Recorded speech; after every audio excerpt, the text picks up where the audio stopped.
Quick look over at Progressive Field. In just about 8 hours, the Guardians will be playing the Astros in the second game of their series. Last night, Game 1 did not go very well if you're a Guardians fan. They lost 9-2. And guys, I'm not sure if you have seen this stat yet, but Slade Cecconi got hit up pretty good.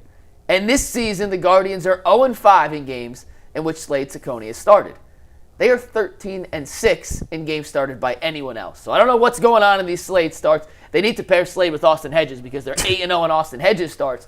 But something's not mixing and matching right now with Bo Naylor and Slade Cecconi because he once again got hit way too hard for comfort as the Astros ended up beating the Guardians 9-2 in a freezing cold night over at Progressive Field. Jason, is it a Cecconi issue that is something to keep an eye on moving forward? Is it just early season struggles? What do you make so far of Cecconi's rough start? I mean, you have to be concerned a little bit. And he talked about it last night that he's sort of going through it. He's pitching a lot of cold weather. He was under the weather. His fastball velocity's been down. It was up a tick last night. But the Astros were jumping on him early, and the scouting report is he likes to attack and get ahead early in counts. And Houston came out swinging last night and jumped on first pitch, second pitch fastballs from him and were hammering him all over the park. So those numbers are obviously brutal. And we'll see as the weather warms if his velo continues to climb back up. He's still about a tick under what he was last year, and he's not overpowering to begin with. So that's why any dip, he can't really afford to lose a ton of fastball velocity. He was down at I think 92 in his last start. I think last night was around 93, and normally he's around 94. So he's obviously got to try and get that back up. But yeah, I think there's real reason to be concerned right now about him. Man, he was throwing BP. Like, it just didn't seem like none of his pitches had any late pop. It seemed like the fastball was located right over the plate. And it seemed like even his breaking pitches wasn't even really breaking that much. Now, granted, it is cold outside. I mean, granted, you know what I'm saying, you're not going to get some of that with cold weather.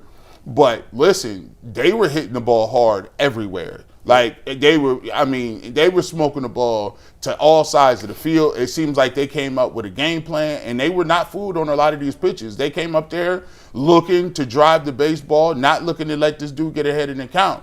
And when Jason said it, when you only throwing 94, like, guys, 94 now, there's high school kids, D3 guys throwing 94. Yeah. Like, when you dip to 92, you have no room for error.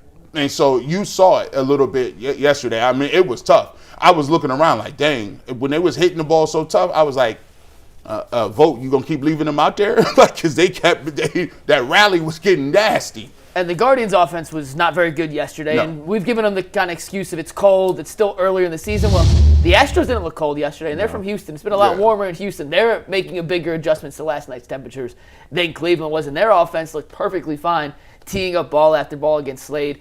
I don't want to say overly concerned yet. It is early. I think we got to get a little deeper into the season before we say this trend is on a disastrous outcome or on a disastrous course. But there's been very few good things from Slade Cecconi through his first 5 starts here, whatever the number it is, that makes you feel confident he can turn it around. Because to your point, G, he doesn't have overpowering stuff. His breaking ball when it's on is very good, but it hasn't been on this season.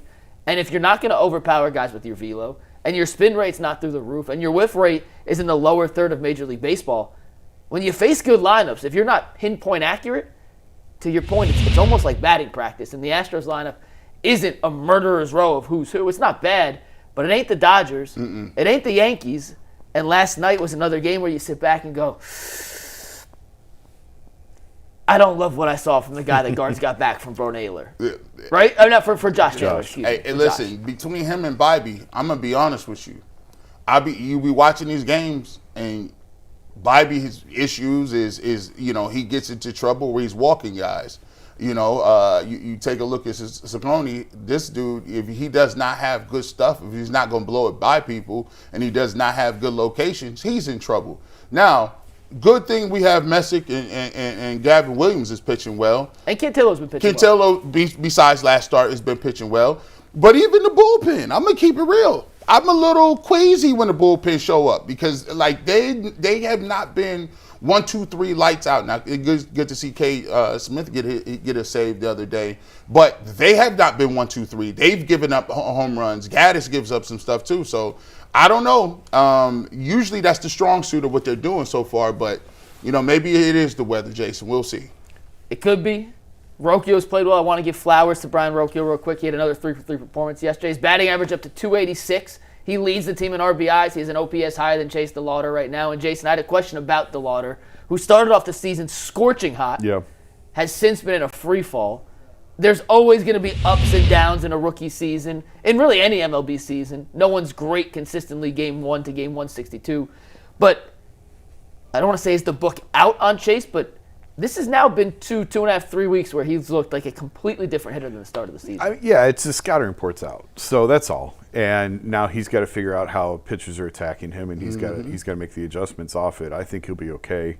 I never really thought he was going to hit 50 home runs as a rookie.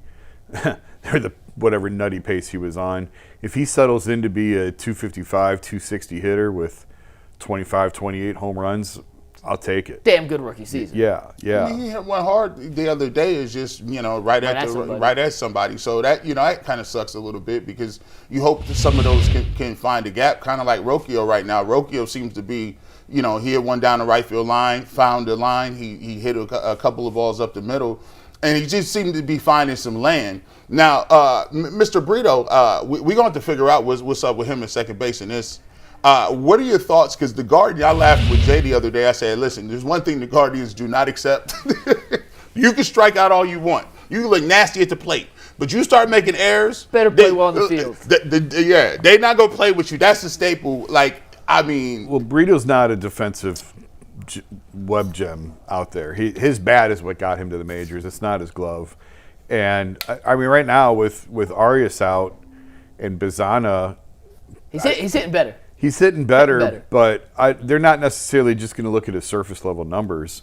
There's a lot more that goes into it, and this isn't with Bizana. This isn't a thing where they're trying to manipulate his contract. That's over.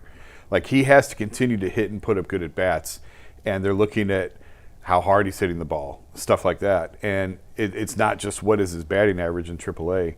But if Bizana hits well, he will be up here. I think that they're waiting for him to show them that he's ready, and that they just don't think he's ready yet.